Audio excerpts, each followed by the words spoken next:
Long stick to, long stick. Long stick kaysa ito, short stick. Okay. Pero ang gagamitin natin, long stick. Exercise tayo. Dito, dahan-dahan lang muna, dahan-dahan.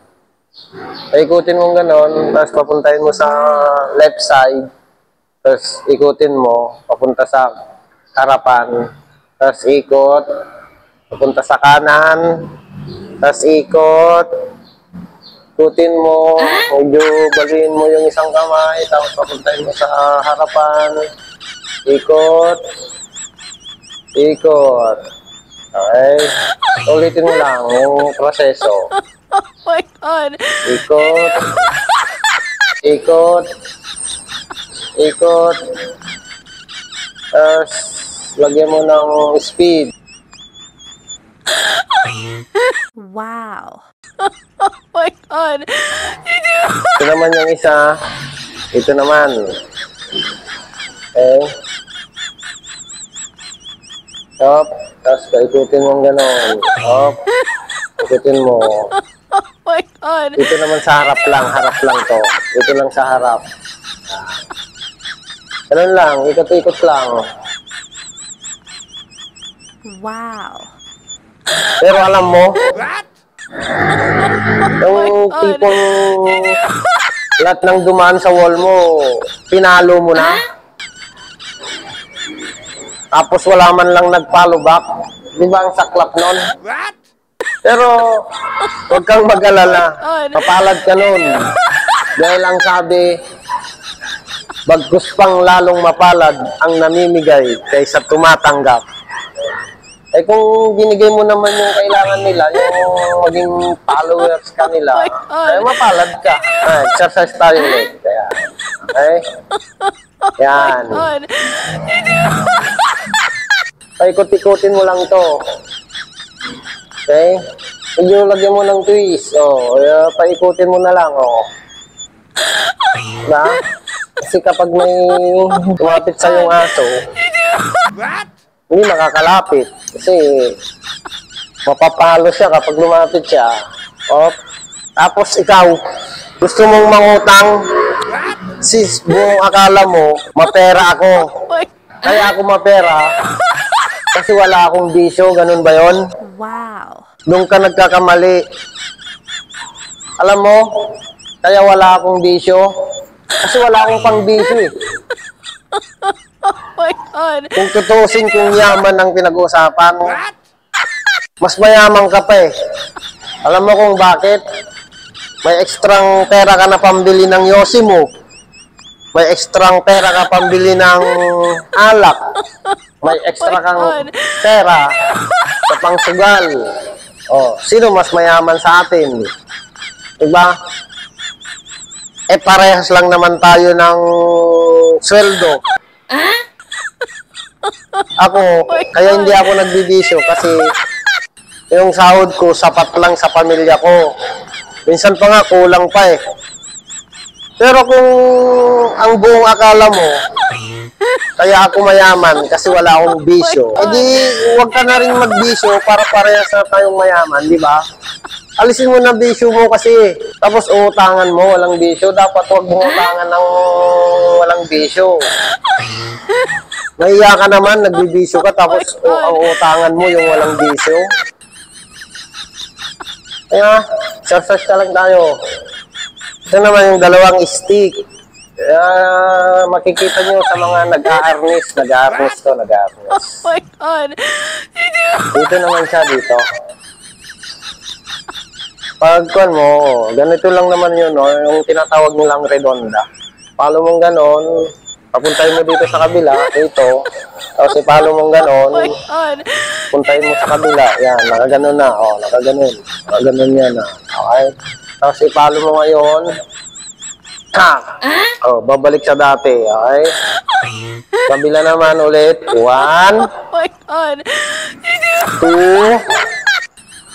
3. Balik sa dati, okay? 1, 2, 3. Okay?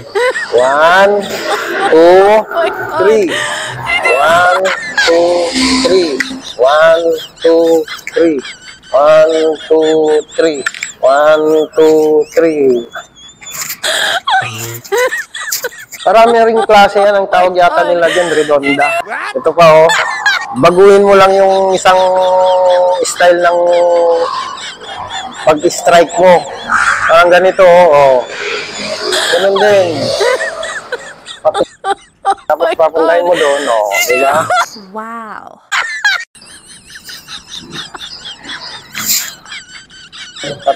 Tusok ko naman.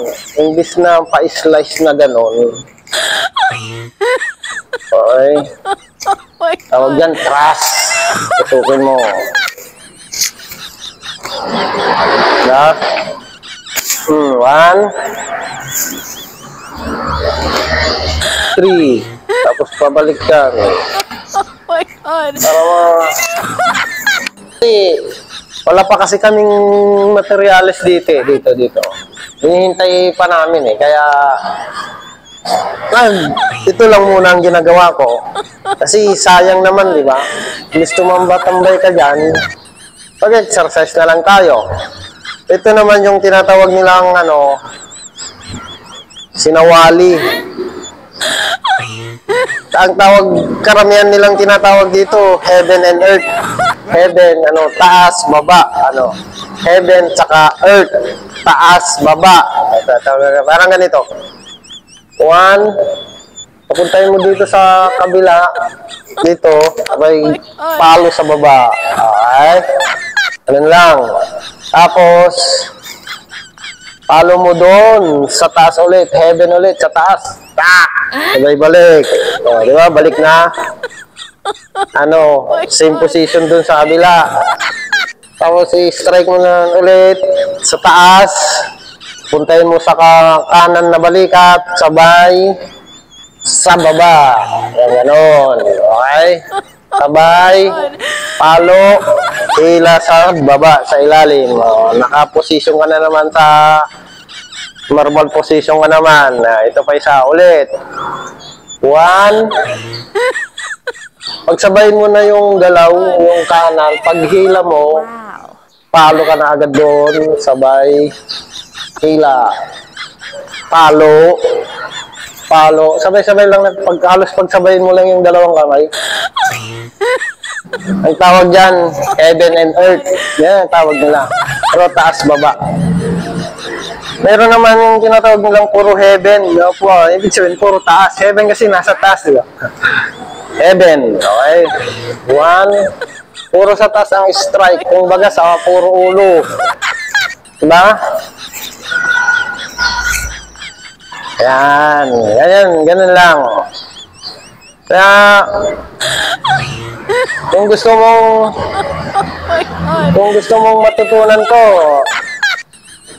mag-subscribe ka. Mura lang naman eh. Mura lang ang subscriber dun. Oh my God. Tapos, ma-access mo na itong tutorial na to kapag gusto mo talaga. Okay? Diba? Pero marami rin sa kabilang platform kung gusto mo talagang matutunan to. Kaso nga lang, talagang nagtyaga ka. Pipiliin mo talaga yung mga, minsan may nag-i-slow mo naman yung dahan-dahan. Parang kaharap mo na sila, parang ganon. What? 1, parang ganito, slow mo. 2, 3. Da? Ganun lang, ganun. Oh my God. Maganda rin to kasi kapag naglalakad ka at may humabol sa yung aso, pumulot ka na lang, paluin mo. Diba, ganun siya. Paluin mo na lang siya. Tapos, pag gusto mo namang single, Oh my God. okay? Ito kasi yun eh. 1, yan. 1, 2, balik ka rin mo. Ulitin mo. 1, tapos abaniko. 2, Oh my God. okay? Tapos number 3, number 4, tapos number What? 1.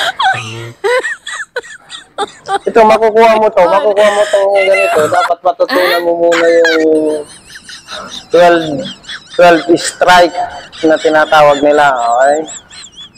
Yung 12 strike na tinatawag nila. What? Minsan, yun yung exercise natin. Diba? 1, 2, 3, 4, 5, 6, 7, 8, 9, 10, 11, 12, 13. 1, 2, 3, 4, 5, 6, 7, 8, 9. Parang ganun lang.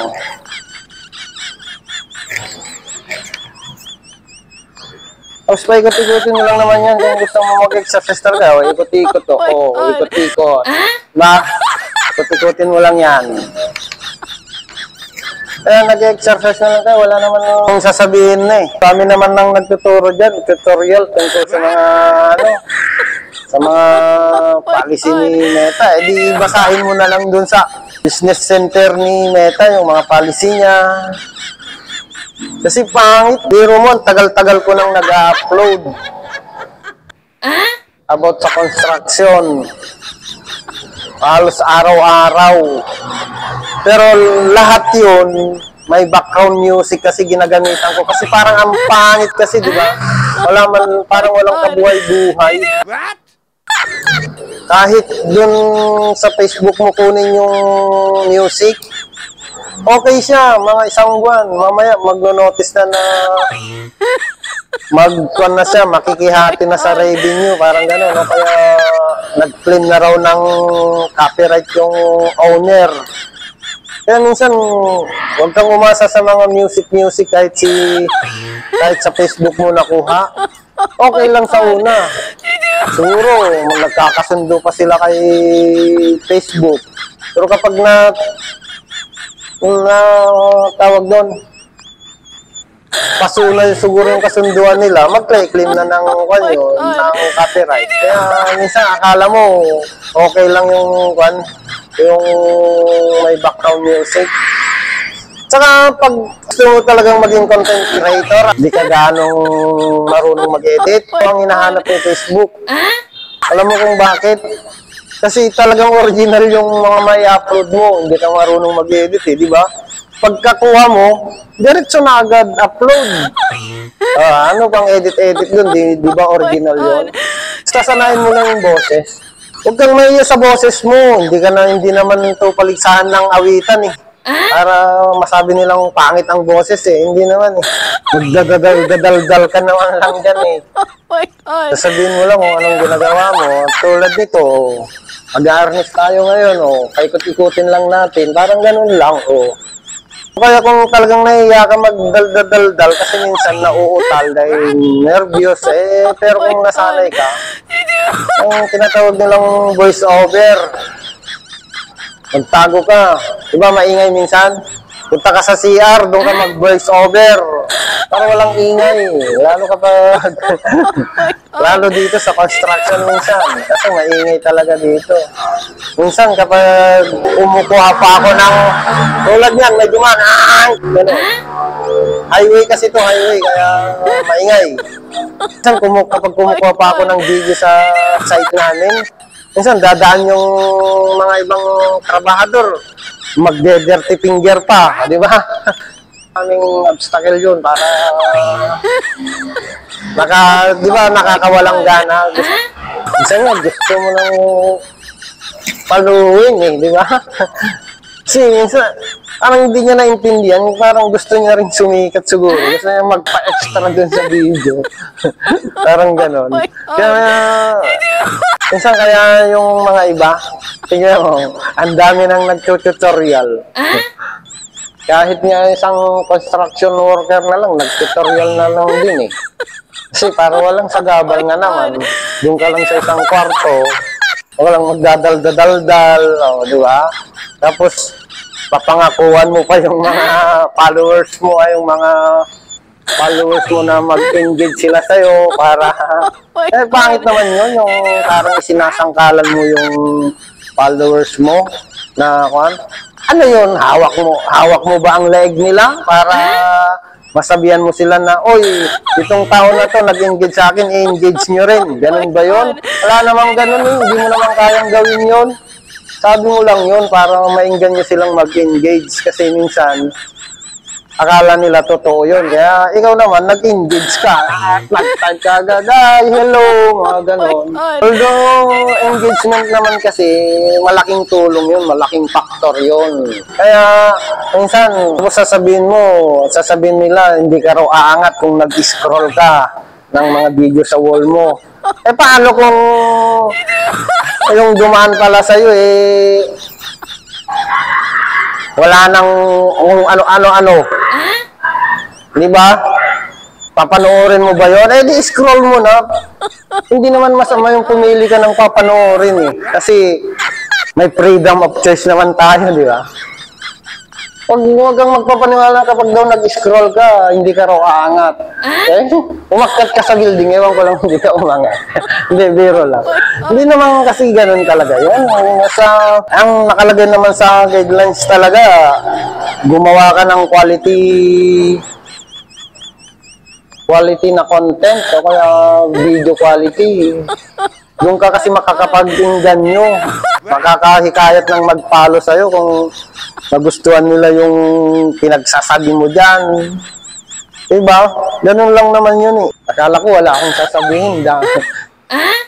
Sige, hanggang dito na lang. Bukas ulit. Ipapakita ko sa'yo yung 12 strike. Diba?